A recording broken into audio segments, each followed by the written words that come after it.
പെരിന്തൽമണ്ണയിൽ നിന്നും കൊടൈക്കനാലിലേക്കുള്ള സൈക്കിൾ യാത്രയുടെ ഒരു ഡിസ്ക്രിപ്ഷനാണ് ഇന്നത്തെ വീഡിയോയിൽ നമ്മൾ ഉൾക്കൊള്ളിച്ചിരിക്കുന്നത്. 3 പേരായിരുന്നു ഞങ്ങൾ കൊടൈക്കനാലിലേക്ക് സൈക്കിൾ യാത്ര നടത്തിയത്. അത് 4 ദിവസം നീണ്ട ഒരു യാത്രയായിരുന്നു.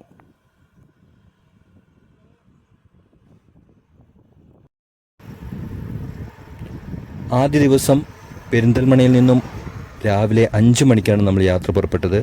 ഇപ്പോൾ കാണുന്ന ഈ റോഡ് നമ്മൾ പെരിന്തൽമണ്ണയിൽ നിന്നും ചെർപ്പുളശ്ശേരി വഴി പാലക്കാടേക്ക് അപ്രോച്ച് ചെയ്യുന്നതാണ്.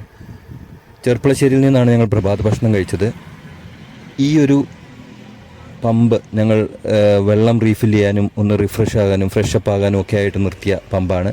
മുട്ടിക്കുളങ്ങരയിലാണ് ഈ പമ്പുള്ളത്. നല്ലൊരു പമ്പാണ്. ഇന്ത്യൻ ഓയിലിൻ്റെ നമുക്ക് ഇടയ്ക്കൊന്ന് നിർത്തി വിശ്രമിക്കാനൊക്കെ പറ്റുന്ന രീതിയിൽ സൗകര്യങ്ങളോട് കൂടിയ പമ്പാണിത്.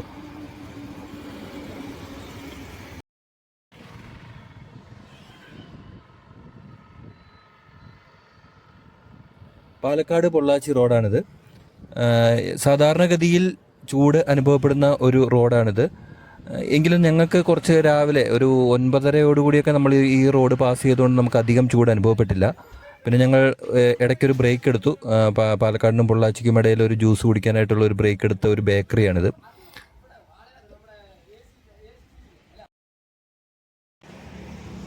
അങ്ങനെ ബ്രേക്കൊക്കെ എടുത്ത് ചവിട്ടി തുടങ്ങിയപ്പോഴാണ് നമുക്ക് ആദ്യത്തെ ഒരു പഞ്ചർ കിട്ടിയത്. എല്ലാ യാത്രകളിലും നമുക്ക് ഉള്ളതുപോലെ തന്നെ ഈ യാത്രയിലെ ആദ്യത്തെ പഞ്ചറായിരുന്നു ഇത്. ആദ്യത്തെ പഞ്ചർ എന്നല്ല, ഈ യാത്രയിൽ ഒരേ ഒരു പഞ്ചറേ ഉണ്ടായുള്ളൂ. അത് ഈ പഞ്ചറായിരുന്നു. അത് ഷാഹിൻ ഭായ് നല്ല വൃത്തിയായിട്ട് അത് അടച്ചു. പഞ്ചർ അടയ്ക്കുന്ന ഒരു ഭാഗമാണ് ഈ കാണുന്നത്. അങ്ങനെ പഞ്ചറൊക്കെ അടച്ച് ഞങ്ങൾ പൊള്ളാച്ചിയിലേക്ക് അപ്രോച്ച് ചെയ്യാൻ നമ്മളൊരു ഉച്ചയൂണ് പൊള്ളാച്ചിയിൽ നിന്ന് കഴിക്കണമെന്നുള്ള ഒരു പ്ലാനോടുകൂടിയാണ്. 15 കിലോമീറ്ററാണ് ഈ സ്ഥലത്ത്. ഗോപാലപുരമാണിത്. ഗോപാലപുരത്തു നിന്നും 15 കിലോമീറ്റർ കഴിഞ്ഞാൽ പൊള്ളാച്ചിയാണ്. അപ്പം അവിടെ ലഞ്ച് ബ്രേക്കിലേക്ക് എത്തണം എന്നുള്ള രീതിയിലാണ് ഞങ്ങൾ ചവിട്ടിക്കൊണ്ടിരിക്കുന്നത്. അങ്ങനെ നമ്മൾ ലഞ്ച് ബ്രേക്കിന് വേണ്ടിയിട്ട് പൊള്ളാച്ചി എത്തി. ഒരു 1:30 നമ്മൾ പൊള്ളാച്ചി എത്തി. ബിരിയാണി ആയിരുന്നു നമ്മൾ ഓർഡർ ചെയ്തത്. അത്യാവശ്യം നല്ലൊരു ബിരിയാണി ആയിരുന്നു. നല്ല ക്വാണ്ടിറ്റി ഉണ്ടായിരുന്നു, നല്ല ടേസ്റ്റും ഉണ്ടായിരുന്നു.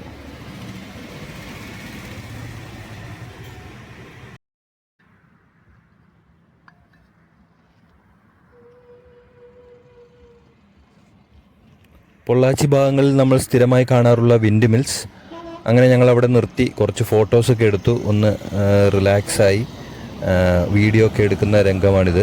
ഇവിടെ കുറച്ച് നേരം നമ്മൾ സ്പെൻഡ് ചെയ്തു. ഒരു 10 മിനിറ്റ് 15 മിനിറ്റ് നമ്മളിവിടെ ഒരു ബ്രേക്ക് എടുത്തു. അതിനുശേഷമാണ് പിന്നെ അടുത്ത യാത്ര തുടങ്ങിയത്.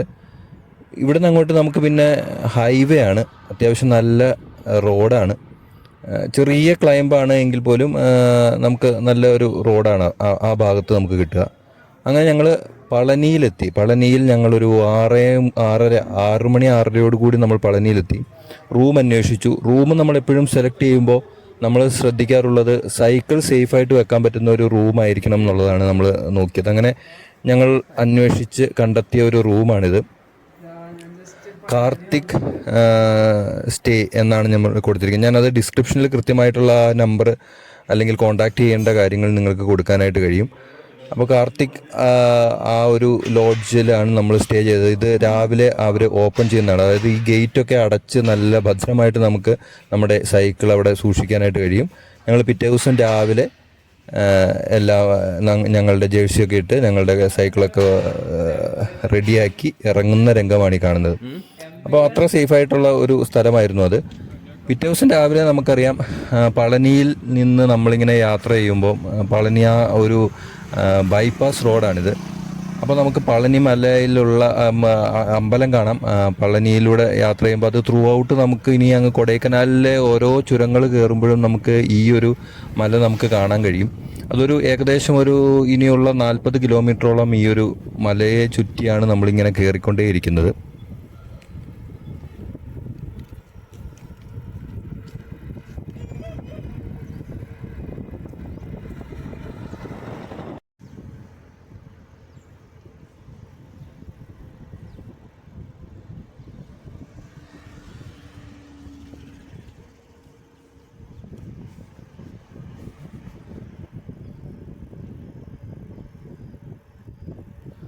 കൊടൈക്കനാലിലേക്ക് സൈക്കിൾ യാത്ര ചെയ്യുമ്പോൾ നമ്മൾ എപ്പോഴും പളനിയിൽ നിന്ന് തന്നെ ബ്രേക്ക്ഫാസ്റ്റ് കഴിച്ചിട്ട് സെക്കൻഡ് ഡേ തുടങ്ങുന്നതായിരിക്കും നല്ലത്.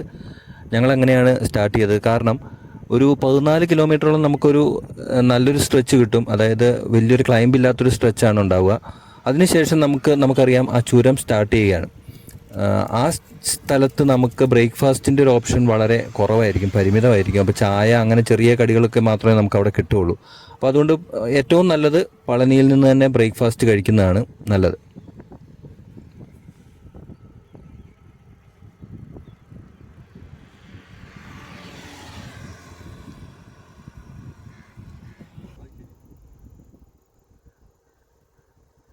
കൊടൈക്കനാലിലേക്കുള്ള യാത്രയിൽ എപ്പോഴും നമ്മൾ ശ്രദ്ധിക്കുന്ന ഒരു റോഡാണിത്. രണ്ട് സൈഡിലും പുളിമരങ്ങളൊക്കെ ആയിട്ട് നല്ല ഭംഗിയുള്ള റോഡാണ്. ഈ റോഡിൻ്റെ അവസാനമാണ് നമ്മൾ ചുരം സ്റ്റാർട്ട് ചെയ്യുന്നത്. കൊടൈക്കനാലിലേക്കുള്ള ചുരം നമ്മൾ സ്റ്റാർട്ട് ചെയ്യുന്ന ഈ റോഡിൻ്റെ അവസാനമാണ്. ഇവിടെയാണ് ഞാൻ പറഞ്ഞ ആ 14 കിലോമീറ്റർ അവസാനിക്കുന്നതും ഈ റോഡിൻ്റെ അവസാനമാണ്. അപ്പം അതിനുശേഷം നമുക്ക് കിട്ടുക അത്യാവശ്യം നല്ല ചുരമാണ്. അപ്പോൾ ആ ഒരു കാഴ്ചകളാണ് ഇനി നിങ്ങൾ കാണുക.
നമ്മുടെ ഹസീബ് ഇങ്ങനെ ചുരം ചവിട്ടി കയറി വരുന്ന രംഗമാണ്. ഞാൻ ഈ ചുരത്തിലെ വോയിസ് ഓവർ നിർത്തിവെച്ചിരിക്കുകയാണ്. ഇനി ഞാൻ കൊടൈക്കനാൽ ചെന്നിട്ടായിരിക്കും നമ്മുടെ ബാക്കി വിവരണം നൽകുക, എവിടെ സ്റ്റേ ചെയ്തു എന്നുള്ളതൊക്കെ തന്നെ. ബാക്കിയൊക്കെ കാഴ്ചകളാണ്.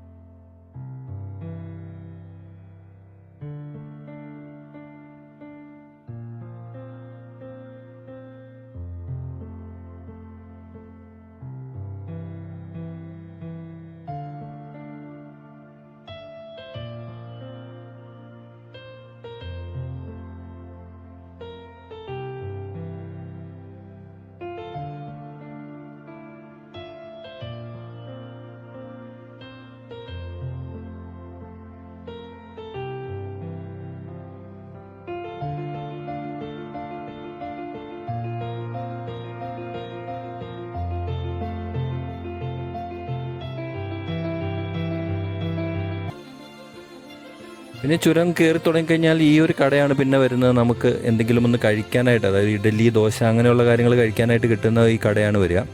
ഇത് ഏകദേശം ഒരു ചുരം കയറി തുടങ്ങി ഒരു 15 കിലോമീറ്ററോളം കഴിഞ്ഞിട്ടാണ് വരിക. അപ്പോൾ ഞങ്ങളവിടെ നിർത്തി ഇഡലി കഴിച്ചു. നല്ല ഇഡലി ആയിരുന്നു. അത്യാവശ്യം ചായ അത്ര പോരായിരുന്നു, ചായ കുടിച്ചത് അത്ര പറ്റിയില്ല. ഇഡലി നല്ലതായിരുന്നു, നന്നായിട്ട് കഴിച്ചു.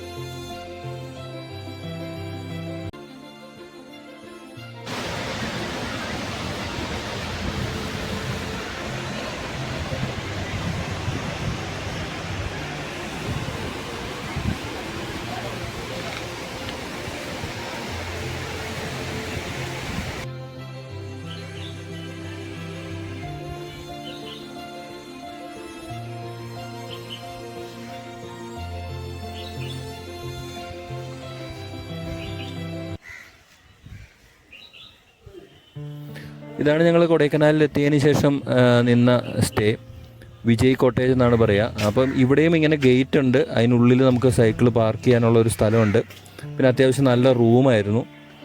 അപ്പോൾ അതുകൊണ്ട് ഞങ്ങളിവിടെ തന്നെ സെലക്ട് ചെയ്ത്, ഇവിടെ ലേക്കിന് തൊട്ടടുത്താണിത്. അങ്ങനെ ഞങ്ങൾ രണ്ടാമത്തെ ദിവസം കൊടൈക്കനാലിൽ വൈകുന്നേരം ഒരു 5:30 എത്തി. രാവിലെ 7 മണിക്ക് പളനിയിൽ നിന്ന് പുറപ്പെട്ട് ഒരു 5:30 കൊടൈക്കനാലിലെത്തി. ഞങ്ങൾ സ്റ്റേ എടുത്തു, ഭക്ഷണം കഴിച്ചു, വിശ്രമിച്ചു.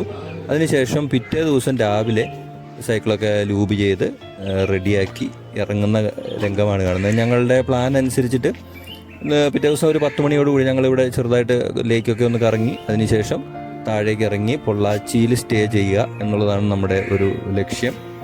അങ്ങനെ ഞങ്ങൾ എല്ലാം പാക്ക് ചെയ്ത് കൊടൈക്കനാലിലെത്തിയ സന്തോഷത്തിൽ കിടന്ന് ഉറങ്ങിയതിന് ശേഷം പിറ്റേ ദിവസം രാവിലെ എഴുന്നേറ്റ് ബ്രേക്ക്ഫാസ്റ്റും കഴിച്ചിട്ട് പതിയെ 10 മണിയോടുകൂടി ഞങ്ങൾ പൊള്ളാച്ചിയിലേക്ക് ഇറങ്ങുകയാണ് ചെയ്തത്. ഇനി പൊള്ളാച്ചിയിൽ സ്റ്റേ ചെയ്തതും കൂടെ ഞാൻ പറയാം. പൊള്ളാച്ചിയിലെ സ്റ്റേ ആയിരുന്നു ഏറ്റവും ഇൻട്രസ്റ്റിംഗ് ആയിട്ടുള്ള ഒരു സ്റ്റേ. ഇതാണ് ഈ വിജയ് കോട്ടേജിൻ്റെ കോൺടാക്ട് നമ്പറും മറ്റു കാര്യങ്ങളൊക്കെ വരിക. അപ്പോൾ പറഞ്ഞു വന്നത് പൊള്ളാച്ചിയിലെ സ്റ്റേ ഏകദേശം 100 വർഷത്തോളം പഴക്കമുള്ളൊരു ലോഡ്ജാണ്. സീതാറാം എന്ന് പറയുന്ന ഒരു ലോഡ്ജാണ്. ആ ലോഡ്ജിൻ്റെ കാഴ്ചകൾ വളരെ നല്ലൊരു സ്റ്റേയുമായിരുന്നു അവിടെ കിട്ടിയത്.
ഫോണിൽ തിരി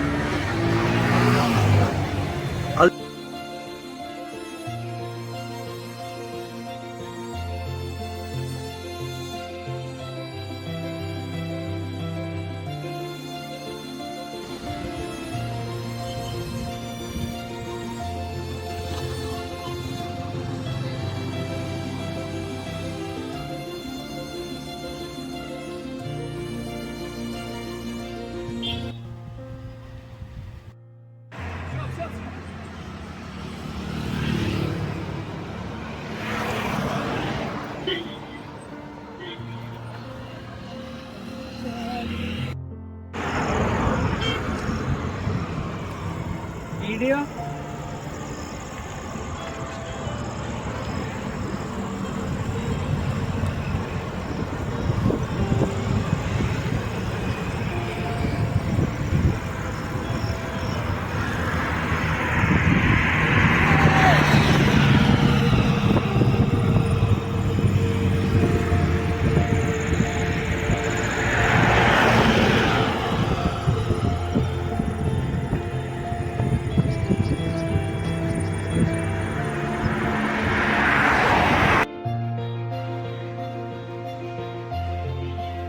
ഇതാണ് ഞാൻ പറഞ്ഞ സീതാറാം ലോഡ്ജ്. ഇവിടെയും നമുക്ക് സേഫായിട്ട് സൈക്കിൾ വെക്കാം. ഇതിനും ഗേറ്റ് ഉണ്ട്, പൂട്ടും.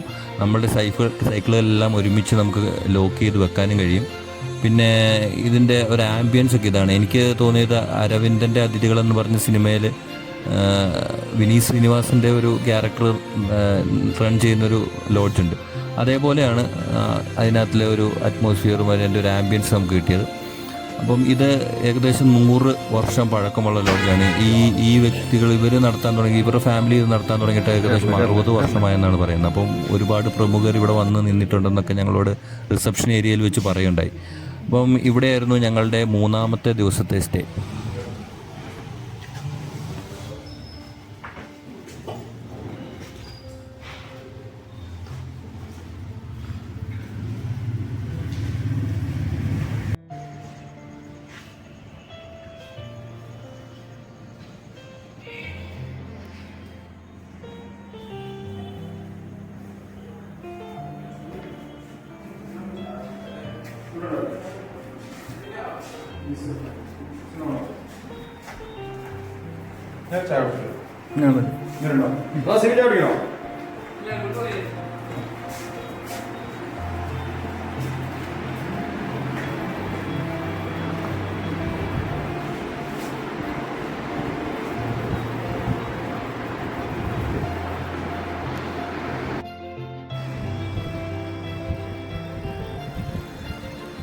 അങ്ങനെ പൊള്ളാച്ചിയിൽ നിന്നും ഏകദേശം രാവിലെ 5:30 തന്നെ ഞങ്ങൾ പെരിന്തൽമണ്ണയിലേക്ക് യാത്ര തിരിച്ചു. അങ്ങനെ സൈക്കിളിൽ യാത്ര ചെയ്യേണ്ടിയിരുന്ന ഒരു സ്ഥലം എന്നുള്ളൊരു ബക്കറ്റ് ലിസ്റ്റിലുണ്ടായിരുന്ന കൊടൈക്കനാൽ ഞങ്ങൾ കംപ്ലീറ്റ് ചെയ്തു. രാവിലെ പിന്നീട് അധികം കാഴ്ചകളൊന്നും എടുക്കാൻ നിന്നില്ല. നമുക്കറിയാവുന്ന ഇങ്ങോട്ട് വന്നപ്പോൾ ഉണ്ടായ അതേ റൂട്ടിൽ തന്നെയാണ് നമ്മൾ തിരിച്ചു വന്നത്. പിന്നെ ഏകദേശം ഒരു 1:30 നമ്മൾ വീട്ടിലെത്തിച്ചേർന്നു. പെരിന്തൽമണ്ണയിൽ അങ്ങാടിപ്പുറത്ത് ഞങ്ങൾ എത്തിച്ചേർന്നു. അതായിരുന്നു ഈ ഒരു യാത്രയുടെ ഒരു വിവരണം. എന്തെങ്കിലും സംശയങ്ങളുണ്ടെങ്കിൽ നിങ്ങൾക്ക് കമൻറ്റ് ബോക്സിൽ ചോദിക്കാം. പ്രത്യേകിച്ച് സൈക്കിളുമായി യാത്ര ചെയ്യാൻ താല്പര്യപ്പെടുന്ന ആളുകൾ ഉണ്ടെങ്കിൽ, കേരളത്തിൽ നിന്ന് കൊടൈക്കനാലിലേക്ക് പോകാൻ ഈ റൂട്ട് എടുക്കുന്നവരുണ്ടെങ്കിൽ, ഇതുമായി ബന്ധപ്പെട്ട എന്തെങ്കിലും സംശയങ്ങളുണ്ടെങ്കിൽ ചോദിച്ചാൽ റിപ്ലൈ കമൻറ്റ് ബോക്സിൽ തരുന്നതായിരിക്കും. Thank you for watching. Thank you.